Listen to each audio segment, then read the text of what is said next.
And we're live, baby! Welcome, House of Champions YouTube friends. Dropping your comments and questions in that chat. And make sure you hammer the like and subscribe buttons as we get stuck into the Champions League as the quarterfinals get underway in the House of Champions. Today, we got Nigel Rio Coker. There's Michael Hood and there's James Bench. Just let me check in with the boys.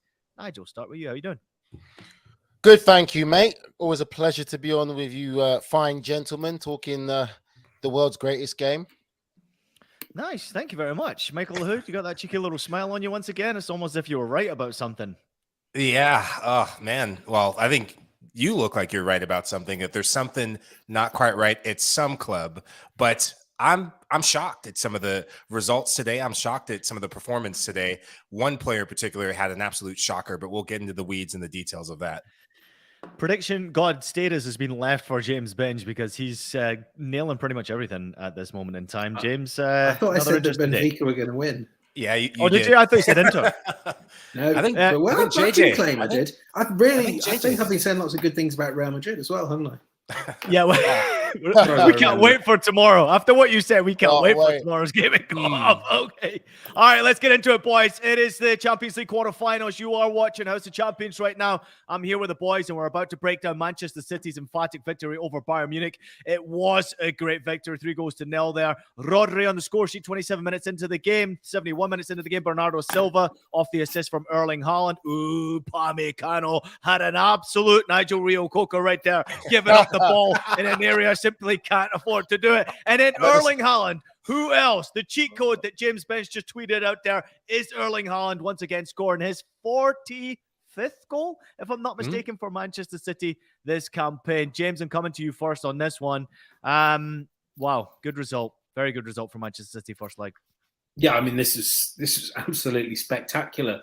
I know we could always wax lyrical about the goals. We could wax lyrical about Rodri, Haaland's brilliance in the second half, Julian Alvarez, who came on and made Man City a better team without Kevin De Bruyne in there. But I mean, I want to talk about these defenders because if you ever wondered what Tony Pulis's version of Manchester City would look like, I think we saw it tonight.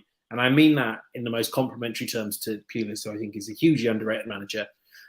This was as good a defensive performance as I've certainly seen from this City team and seen from a lot of teams in the Champions League.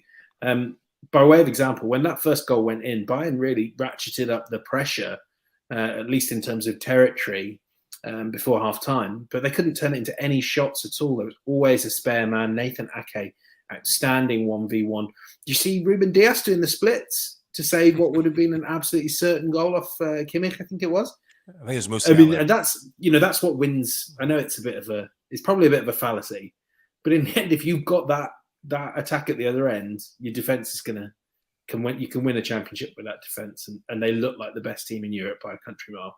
James, real quickly before Mike jumps in here, I want to just throw a stat at you from that first half. Bayern Munich failing to have a shot on target in the first half of a Champions League game for just the 5th time in the last 7 seasons. Just to back you up there, James. Go ahead, Mike. No, we have to keep in mind how City set up an attack, a back three. John Stones playing in midfield, just like they did against Southampton. Choosing to do that in a Champions League game, that takes big balls by Pep Guardiola. I said it, big balls by Pep. Was it I didn't think it was a back three at all.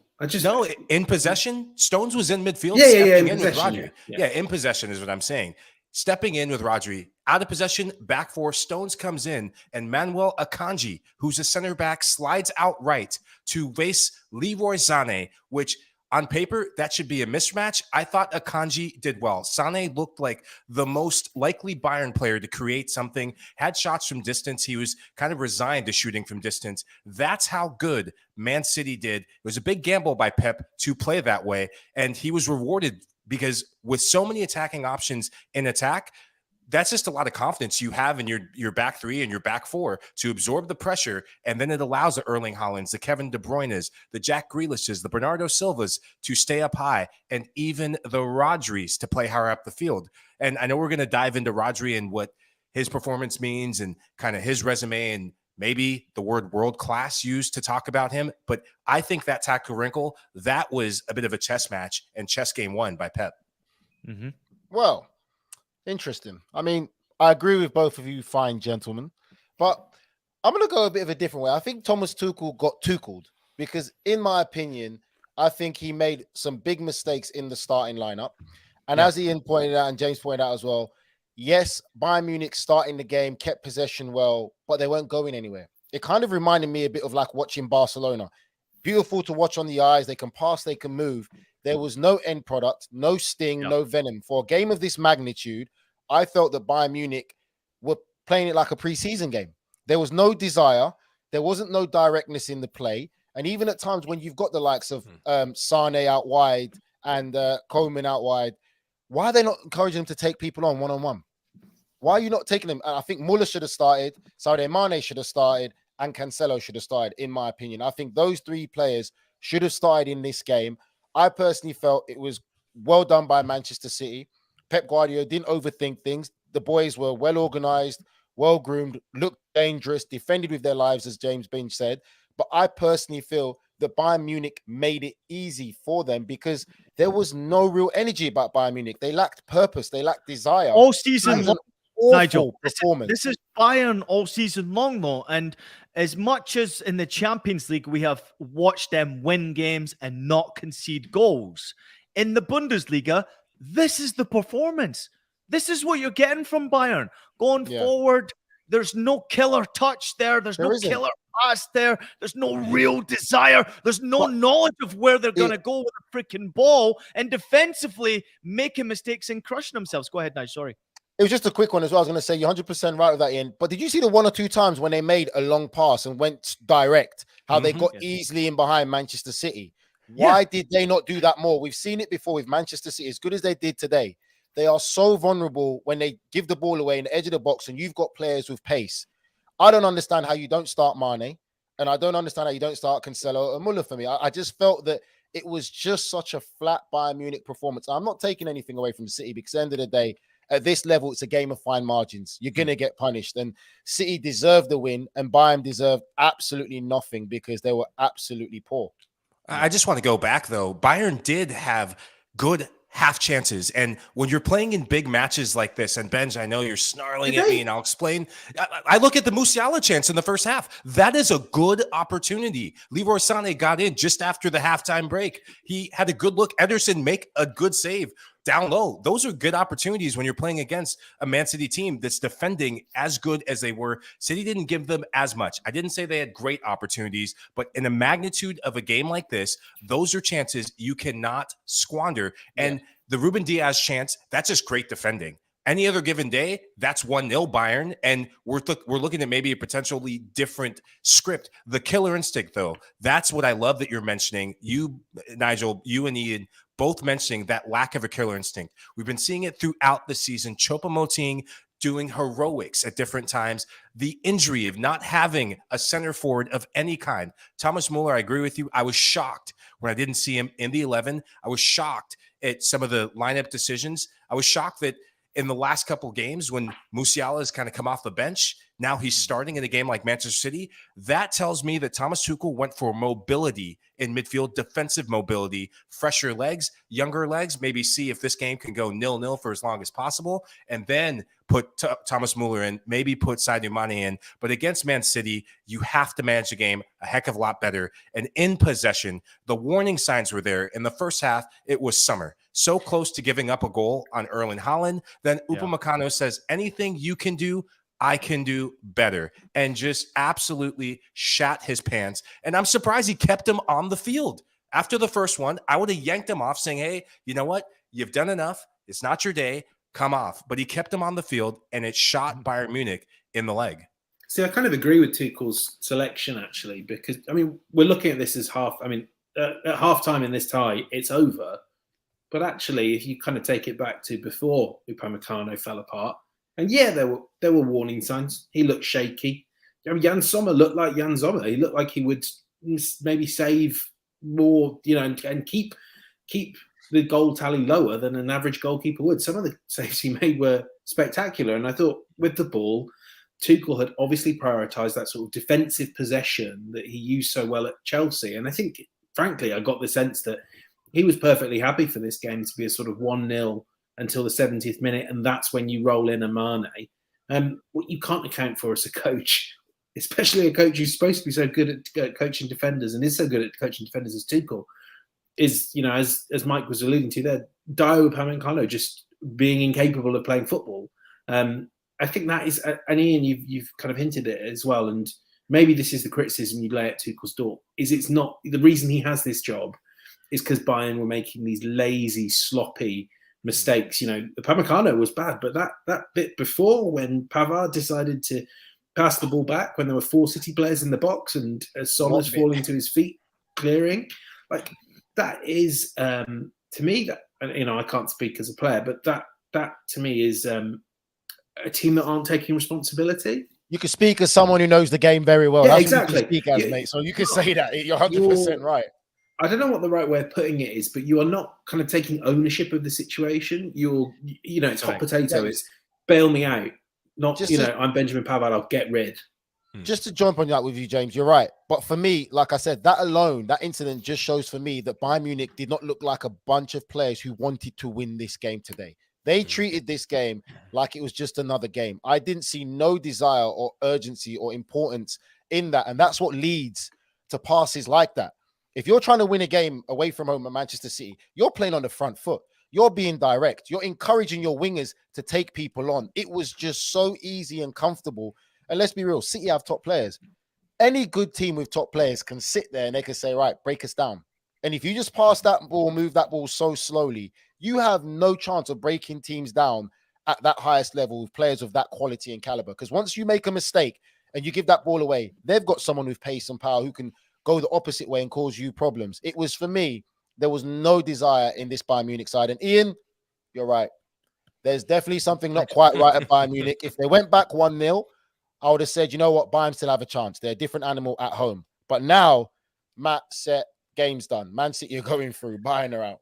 Nigel, they'll concede another 3 in Munich. It's just the way it is right now. I mean, Manchester City right now, we'll turn our attention to them in just a quick second. And to back you up there, James, as well, trust me, you know more about football than many footballers that I actually played with. So you don't need to keep saying you guys who played the game. It's not the case. There's a lot of footballers who have played at the highest level who have no freaking idea what they're doing. They're just out there because they've got a natural talent. I can't name one. I've got a world-class one at the top of my head who I worked with, and he's just a good friend, and I can't say it, but he's just fucking cool. I'm just going to leave it at that.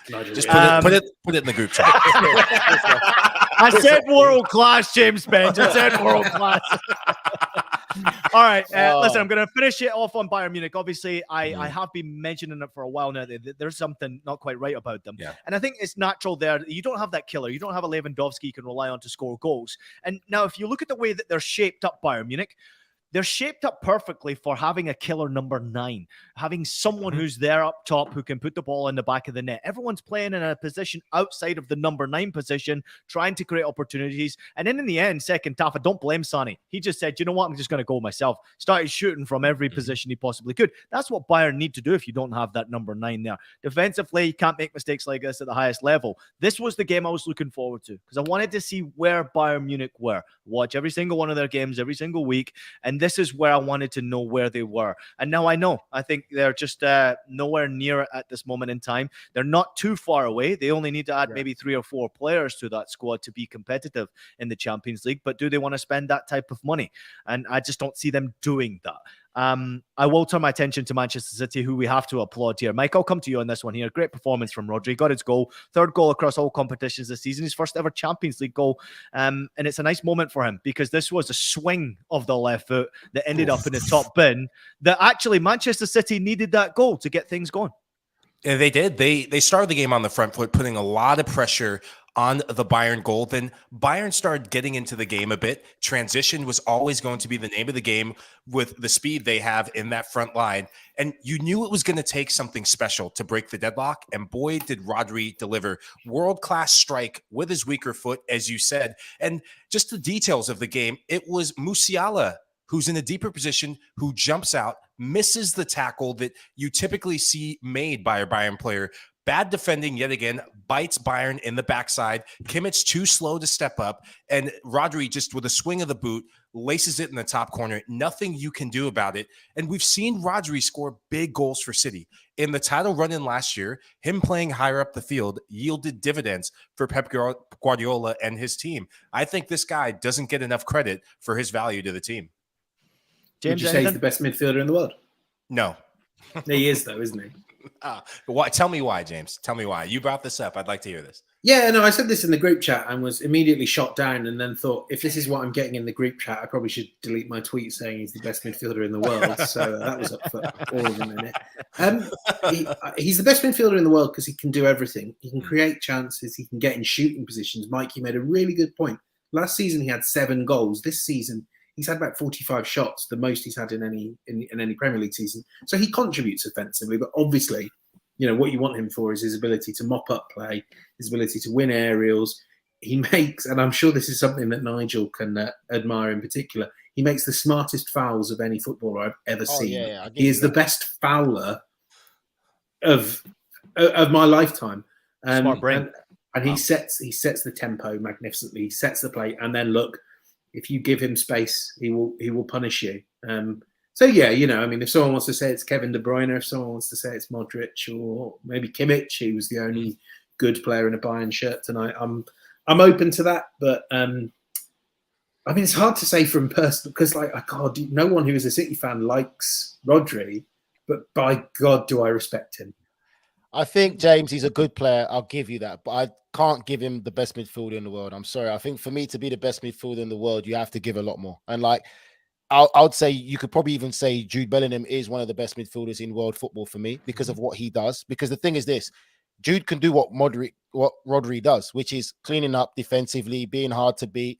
But Jude's got another dynamic side of him where he can get forward and score goals and make goals as well. And he's a lot more impactful in the game. I feel at times with Rodri he's a lot more safety. He's more of a safety net of, yes, cleaning up, but keeping it very simple. There's midfielders who can do that, but also influence the tempo and the flow of the game by being a lot more direct with their passes forward and making things happen. I think we still got to take our hats off to Modric, because what he's doing at his age, both defensively and attacking-wise and scoring goals, you have to say he's still up there.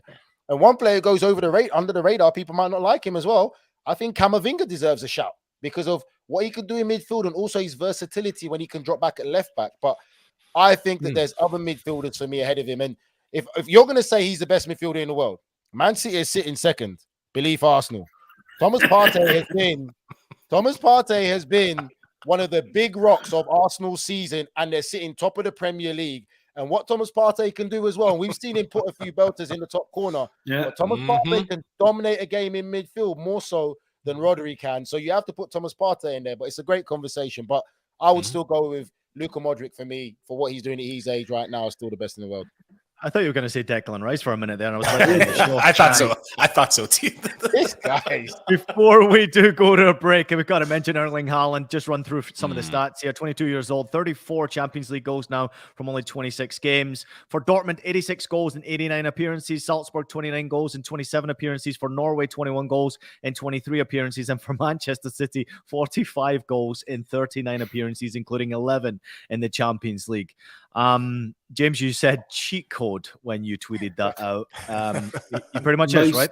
Yeah, most goals ever by but most goals by a Premier League player across all competitions in a season. It's April the 11th, and this is a season that's not only is it April the 11th. In football terms, it's basically March the 11th because we've just missed the month, haven't we, for World Cup? Yeah, no. When I say cheat code, I mean that this man should forcibly be made to retire sooner or later. Or, what they did to Messi, let's invert that, a few human degenerative hormones just to stop Haaland getting too good. You know what, James, though? Ruining it. You know what, though? You're 100% right. It's a cheat code, but you know as well, you're in the press. You can see the little murmurings coming. He wants to go to Real Madrid. It's one day, I'm sure he will. And they haven't, but I won't be surprised if he leaves in the next season or two to go. He's dominated the Premier League. Season or so. Come on. No, I'm telling you, he's not going to stay. He's not staying at City for long. One and done. Win a treble and he's out. I won't be surprised. I'll pack his bags for him. Yeah, I'll join you. Just real quickly on the dynamic of Manchester City, Mike, I'll come to you on this one. Nigel, please feel free to jump in on this one. Tactically, the way Manchester City have set up, if you look at the statistics from last season, Kevin De Bruyne's goals are way down, but his assists are way up. Whereas last year it was his goals. You think he was in 20-plus goals last season, and his assists were not as high. And now you've got that killer. Now you've got that focal point. Now you've got that striker. The assists from around the team have been really phenomenal. So City have had to change their game somewhat just to fit Erling Haaland in, and clearly they're being rewarded for that, Mike. It's been a big adjustment for Kevin De Bruyne in particular. You're seeing Jack Grealish step up with goals and assists, but that's taken time. Bernardo Silva has played right back. He's played winger. He's played centrally. This has been an absolute revolution in terms of tactics from Pep Guardiola, but it's worth the price of admission when you have a world-class striker like Erling Haaland. Last season, City, that's the only thing they were missing. De Bruyne had to step up in the goals department because they didn't have a striker. Aguero on his way out, Gabriel Jesus, they thought he was their guy, but he only came in towards the end of the season. Now they have their main man, and if they keep up like this, there's no stopping them. Yeah, I'm not going to really say too much. Mike's got it 100% right, because obviously I'll be repeating what Mike said, but I think the main difference for me is this, that Kevin De Bruyne has that vision and that quality to find the assassin Haaland. That's the difference. So obviously now Jack Grealish can score more goals because there's no reliance on Kevin De Bruyne to score goals, but more so to provide goals for the assassin of Erling Haaland, which he has the ability to. Great comments jumping in from everybody out there. Nice one from Dart Thrower. He said, Ian, nice 2-bet sweep. I'm here for you, you legend. I appreciate you as well. Jump into everybody else there, including Liam, who's saying result would have been very different under Julian Nagelsmann. Kiwichi jumping in the same thing. Sacking Julian was a mistake. Big comment right there. Vic saying within 8 minutes into the second half, Sane hit 3 shots on target. Would have been 1 or 2 goals against Kepa. And then Tats, honestly, 27 goals in 30 games. 11 goals in 13 games in the Champions League. He's officially the best player in the world right now. Certainly the most dangerous for Ballon d'Or. Thanks to everybody for jumping into the comments. We'll get to most of them as we possibly can. We have to take a quick break because we went 5 or 6 minutes over that. When we return, we'll turn our attention to what happened in Lisbon between Benfica and Inter. Stick around. Absolutely magisterial here.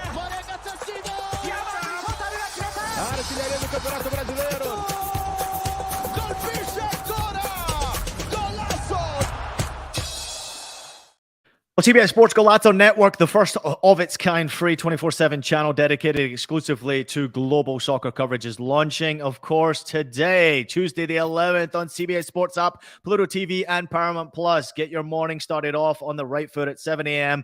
with Morning Footy, our weekday soccer culture-driven morning show. Plus, don't miss the rest of our comprehensive program lineup, including live matches and re-airs, original studio shows, highlights, documentaries, and so much more. CBS Sports Golazo Network is the ultimate year-round streaming destination for fans of the beautiful game. It got off and running this morning. It was fun to see. 24/7 soccer in the United States of America. Never thought I would see it. So glad to be a part of it.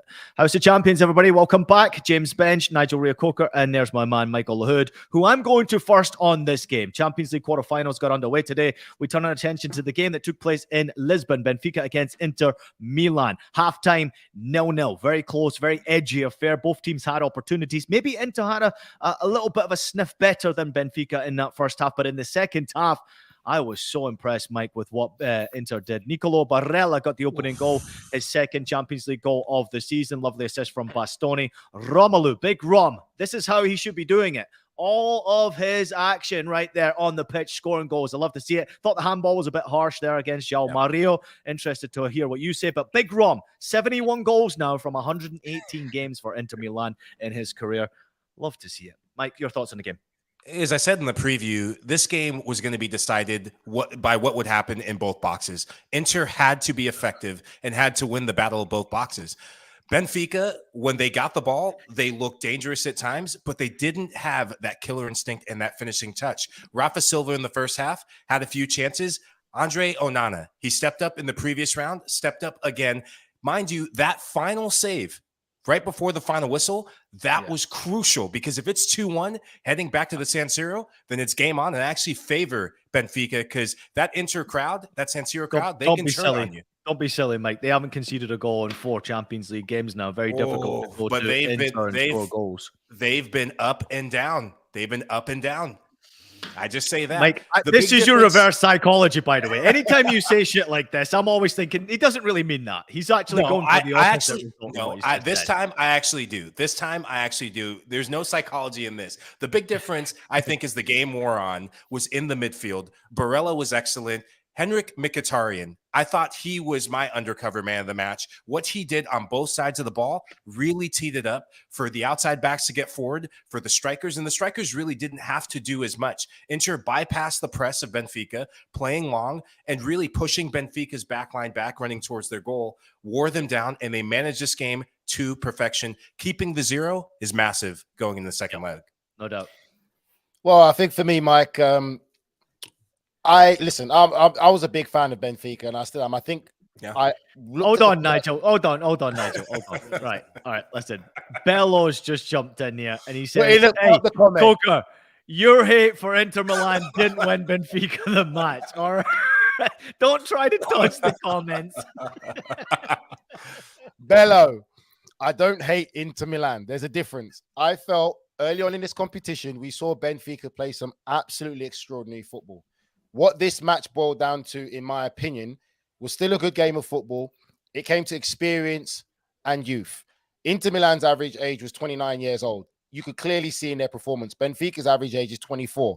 The experience shone through in Inter Milan in how to win football matches. Sometimes you can play all the beautiful football you like, but if you don't win that game, that's what people are going to talk about, who won. And that's what Inter did. They became a brick wall. Benfica couldn't break it down. They were lacking creating chances. They were lacking anything in that final third. Inter rid the storm and punished them. The handball was definitely a tough one, but I think when you look back at that game, Ian, experience absolutely trumped the youth of Benfica. Well, I'm just happy for João Mario because he does love a penalty, doesn't he? I mean, and I think it was pretty clear to him that Benfica weren't going to get one, but he made sure there was a penalty on the night. I mean, yeah, Nigel's kind of hit the nail on the head there. It really was a sort of maybe a game where Benfica, sort of from the highlights, seemed to freeze a little bit.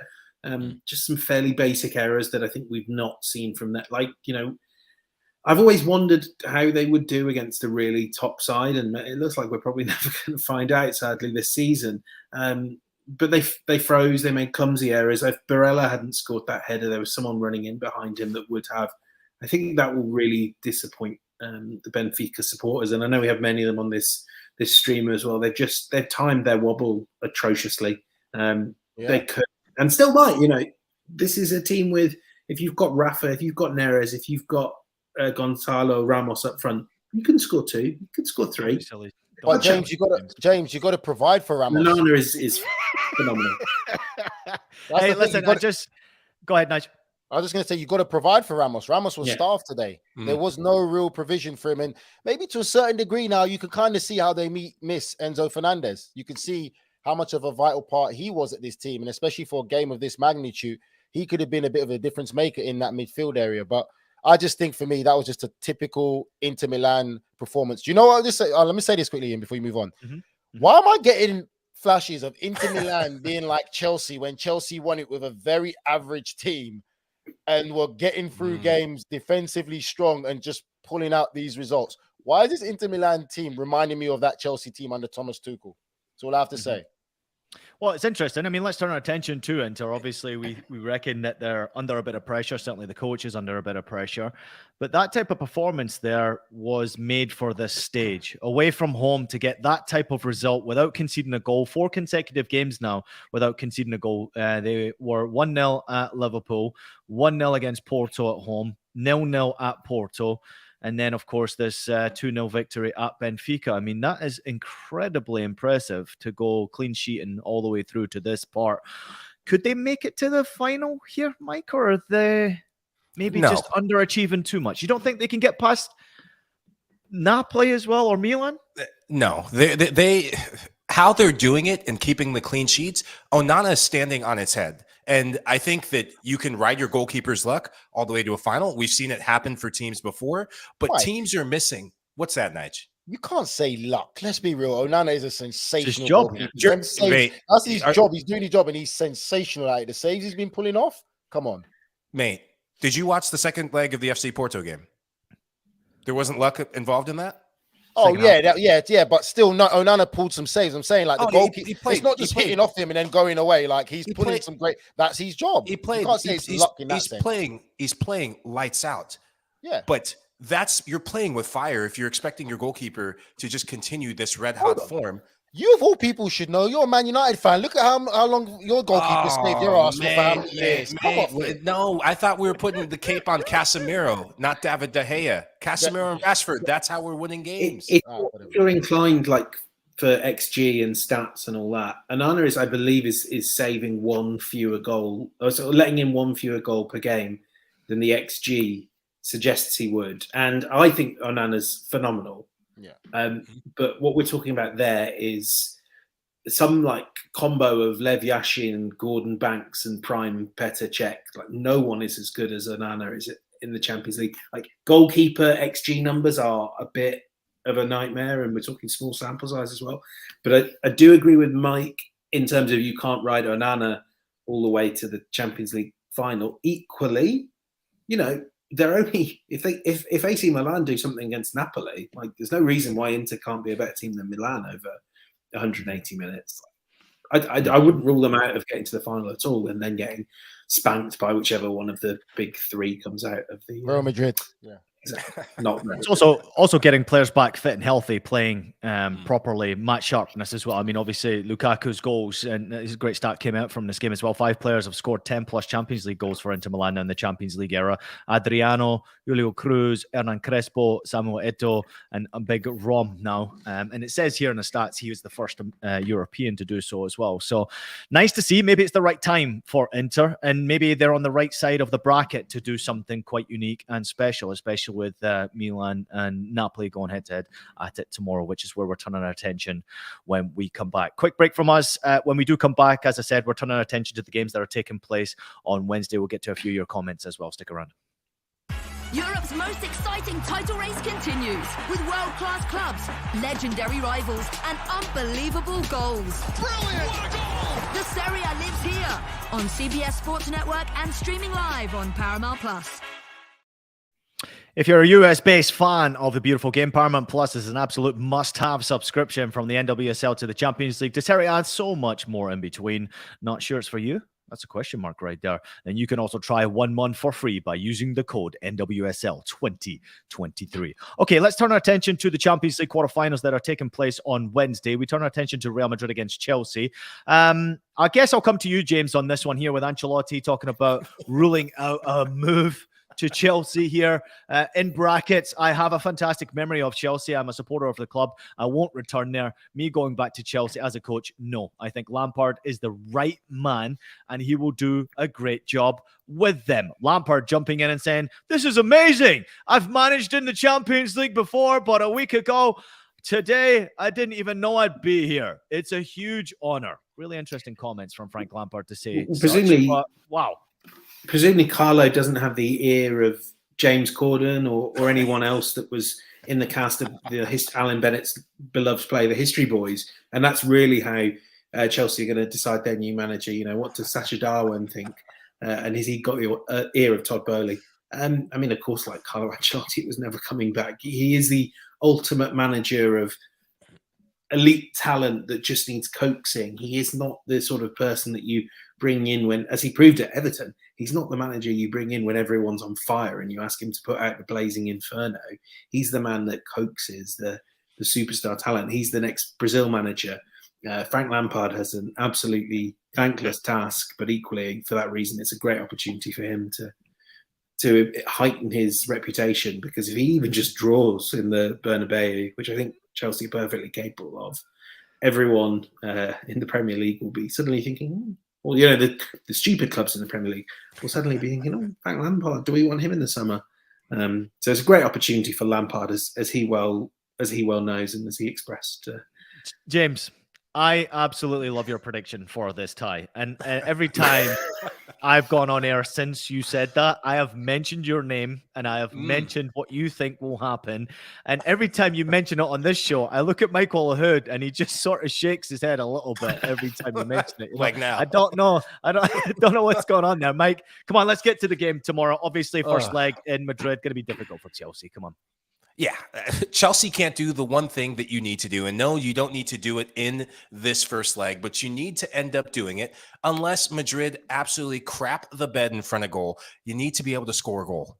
They're giving up goals right now. If they were eking out 0-0 draws all over the place, it'd be one thing. The resolute defending that you would expect if you're going to be a team that doesn't score goals, it ain't there. Frank Lampard doesn't know his team right now. He showed up to Wolves with a back four when the team has been playing a back three or back five throughout the season, 3-4-3. That's a big question mark for me. I think Chelsea and Madrid, I think it's going to be a closer game than expected, but I think Chelsea are in trouble in this first leg. Nigel, it looks like they're going to have players back fit and healthy. It looks like Mount will be healthy, Thiago Silva and Kante will all be healthy, ready to rock and roll. So it's good to see players coming back fit. Match sharpness is a different question, however. Even if they are match sharp, what are you expecting from Frank in Madrid? Like how he sets his team up? Do you think he goes defensive here? Do you think he goes for a goal? Like, what are you thinking? If he's got any sense, he better go defensive. Like, what was he going to try and go for? They don't have a striker. Aubameyang's on a holiday. He's been on holiday all season, chilling on the Chelsea bench and hanging out in London. It's let's be real. It's one of the worst run football clubs in the history of football right now. What we're seeing at Chelsea, it's become a soap opera and a laughing stock. Why? Why is it the worst run football club? Go on, tell us why. Because of recruitment, what they've done. You sack Thomas Tuchel after you just take over after the second loss, and you buy Aubameyang. Get Aubameyang a contract and you sack the manager who brought him in. Then since then, you've made crazy decisions. You bring Graham Potter in, who I don't blame Graham Potter for taking the job, but everyone knows Graham Potter was not ready for that level in the dressing room of the big personalities he has to deal with. When you've got those type of players there, you need a manager with big character and big personality. I understand Frank Lampard's a legend. He's been at the club. He got sacked. The manager who came in took an average team and won the Champions League that year. And then now you bring him back in, saying that he might be an option for next season. They play Wolves. They lose 1-0. Like, the club is an absolute joke. They buy Modric for how much? And look at Trossard's. Look at what Trossard has done at Arsenal while Chelsea got robbed of Modric. They paid for Fernando Enzo for how much? 120. No other club in world football, not even Real Madrid or Barcelona, would pay that money for Enzo because they know that they would get taken advantage of. Chelsea is an absolute joke of a football club right now. And if that story is true about Todd Buckley getting the James Gordon, who's a West Ham fan, saying to hire Frank Lampard, you just have to laugh. James Gordon is a West Ham fan, and he tells him, hi, my mate, Frank Lampard. Like, come on, man. Listen, personally, for me, is this. Real Madrid, a team you can never write out. They're a team of superstars. Where is the weakness in this back line? What Chelsea player is going to be a problem for that back line in Real Madrid? There's not one weakness in Real Madrid's back line that you can say. Every player is good one-on-one defensively, and they're comfortable to do it. They've got the best midfielder in the world for me in Modric, and Kroos as well, still doing it. You got Valverde. Vinicius Jr. is a man on heat right now. He is the face of La Liga. He's not going to take it easy. He's not going to be like how Bayern Munich approached this game today against Manchester City. Real Madrid are going to want to go and spank Chelsea, and they want to go and embarrass them. They know that they don't have La Liga. This is their golden ticket, the Champions League. They're going to go all after it. I finished. Some of the comments. I see everything that Nigel's saying, and he's completely right. And I still think Chelsea are going to win. If nothing else, for how long now have Real Madrid just, bafflingly managed to win ties that they have absolutely no business winning? How often have they turned it round? How often have they narratived their way out of a hole? Like, why shouldn't it happen back to them in the most stupid circumstances? Why shouldn't, I mean, that's all I have, really. I have that and the sense that I actually think that Chelsea have a midfield that matches up really well against Madrid's. And I think the one thing I would pick Nigel up on, as much as Enzo Fernandez was an overpay, this guy's a fantastic passer of the ball. He's brilliant at getting Chelsea up the pitch quickly and effectively. Who would you rather have, him or Modric or Kroos? Well, I'd have Enzo Fernandez because he's half their age. But I mean, for this game, maybe Modric or Kroos, but still Kante over any of them. Who was the one player we forgot for best midfielder in the world? I just have this little sense that like sometimes someone's luck has to break favourably. And I know this is stupid and it's lazy analysis, but I could do the data if I needed to. But no, I think Chelsea's luck's in. No, James. I just have to say this one player, Vinicius Jr. That's all I have to say. This kid is making a statement to say that I am the world's best player. He's not taking it easy on no one, especially Champions League. He knows this platform. This is the type of game that he's going to. That's what I just have to say. Just Vinicius Jr. He's the difference maker, and he always turns up consistently. If we look at the other game that's taking place on Wednesday, AC Milan against Napoli, no Simeone, no Osimhen for Napoli. Tough task here, Michael. Yeah, it's going to fall down to Raspadori leading the line, but Kvaratskhelia, he was doing miracle working while Osimhen was out. Different players have stepped up. I know Zielinski is well tasked. Politano really stepping up since the World Cup break. But it's going to be Kvaratskhelia in this first leg that all eyes will be on to really create something out of nothing. Not giving up a goal or keeping it tight as can be. That back line, Kim Min-jae, he will be looked to as well to really stifle AC Milan's triumvirate of Olivier Giroud, Brahim Diaz, and Rafael Leao. If you keep those players in check and maybe you get a 1-1 draw or sneak a 1-0 win, that will be massive for this Napoli side who will be waiting and chomping at the bit for the return leg. But it's hard to really see Napoli getting more than a draw, I think, personally, in this first leg. Without Victor Osimhen, I think that's a tall order. Osimhen is a massive, massive, massive factor in how they play. James? Yeah, I do agree with Mike that maybe this is a game where Napoli almost kind of the advantage of not having Osimhen and Simeone, you'd obviously rather have them, is that it maybe just encourages you to be a bit more cautious, to not overcommit, and to play the tie as a two-legged tie, which I do think we've not seen that many teams in the Champions League so far. Just play it a bit smart, play it a bit tactical. I'm certain Spalletti can do that. I really like the look of how that Napoli defence lines up against AC Milan in open play. I know they let in 4 goals last time out, but actually, if I was picking a defender to slow Rafael Leao, Giovanni Di Lorenzo would be right up there. Same with Kim Min-jae and Olivier Giroud. I think you do have to kind of have a conscious memory that, as even Spalletti said, that 4-0 defeat, it don't count. We weren't playing properly. The only concern you have with Napoli is can they switch it back on? If they do, I think they'll be okay in this tie, and we'll get through. Or we'll be okay in this game, and we'll get through the tie quite comfortably. Nigel, before you jump in on this game, I just want to let you know that the last 2 times Napoli played in Milan, they won. They won 2-1, September 18th, 2022. And up top for Napoli in that game was Politano, Raspadori, Kvaratskhelia. They also won in December 19th, 2021. And up top for Napoli that day was Petagna. And then they had Lozano, Elmas, and Zielinski in behind. So there was no Osimhen in that game either. But the boys are pretty much right here, though. I think it's over 2 games that Napoli have to take this, right? Yeah, and I think like what James and Michael said, they're 100% right. I think that Spalletti has to be a lot more tactical. Osimhen, for me, is a key factor in how this Napoli side play. It's not just the goals he scores, but it's how he brings the team high up the pitch, the high energy, the high press. That adds so much to a team. When you play with a striker with the same kind of energy and intensity that he shows, it makes it so easy for the rest of the team. It makes it easy for the defenders to keep a high line because you've got a striker that's going to press and force mistakes. That's going to be something that's big missing. It's an opportunity for Kvaratskhelia to finally step up and be the star that we all think he is now. So this is his moment, but it's definitely going to be a piss off, Ian, a more tactical approach by Napoli. And I think that if they can make it and keep it tight, I can still see Napoli getting through because I'm with James. I think Napoli's defense is still stronger and better than AC Milan's. Ed jumped in and said, who would have thought that there would be a time that a Milan derby might be the most disappointing semi-final outcome? What a great comment.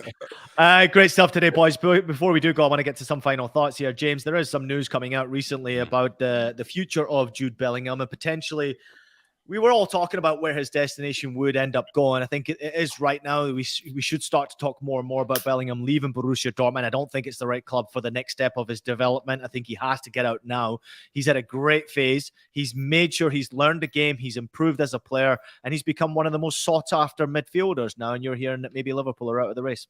Yeah, the indications coming out of Anfield are that Liverpool are not going to be looking to spend the sort of money that Jude Bellingham would cost. You're talking 120, 130 million. They know that there's a huge rebuild to be done in that midfield and across that squad.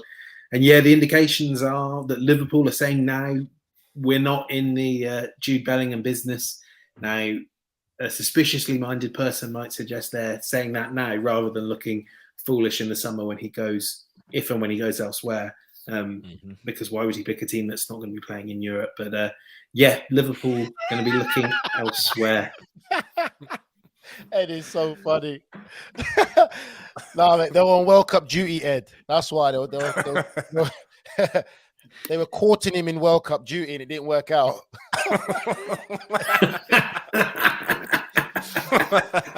Michael, thoughts? On Jude, or just final thoughts? Jude, thoughts, whatever you want. We're out of here. Yeah, final thoughts. Jude's covered. I'm looking forward to just tomorrow and Thursday's matches. I'm already getting ahead of myself saying Thursday's matches, but I'm keen on seeing the Chelsea-Real Madrid match. James, I can't wait to see the final result of this first leg. I've already got my first intro just statement for you when we turn on the red lights, but I could be eating my words, so it's all to play for. Nigel, we're saving a final word for you. Looking forward to, honestly, I'm looking forward to that Chelsea-Real Madrid game tomorrow. I'm interested to see how Real Madrid play.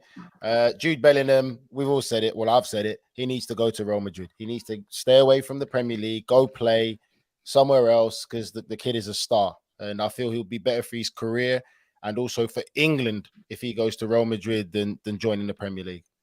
Yeah, I'm with you there. And so is the Brown Glokage, who's jumped in the comments and said Real Madrid is the best choice for Bellingham, potential Champions League silverware. Lovely to hear that. Liam saying, is that really how you say it, Nigel? Kvaratskhelia? Kvaratskhelia. How they say it in Naples. Kvaratskhelia. I hope he scores a hat-trick tomorrow so I can listen to you say that more times. Boys, great stuff. I appreciate you always. Great stuff to everybody out there. Thank you so much for jumping in the comments. We appreciate you. To everybody out there listening to House of Champions, take a minute to leave us a rating and a review on your favorite podcast platform. We're available on Apple Podcasts, Spotify, Stitcher, and anywhere else you listen to your podcast. Also available as videos, so subscribe to us on YouTube. Back again at it tomorrow as soon as the games end. So make sure you tune back in to House of Champions. We'll see you then.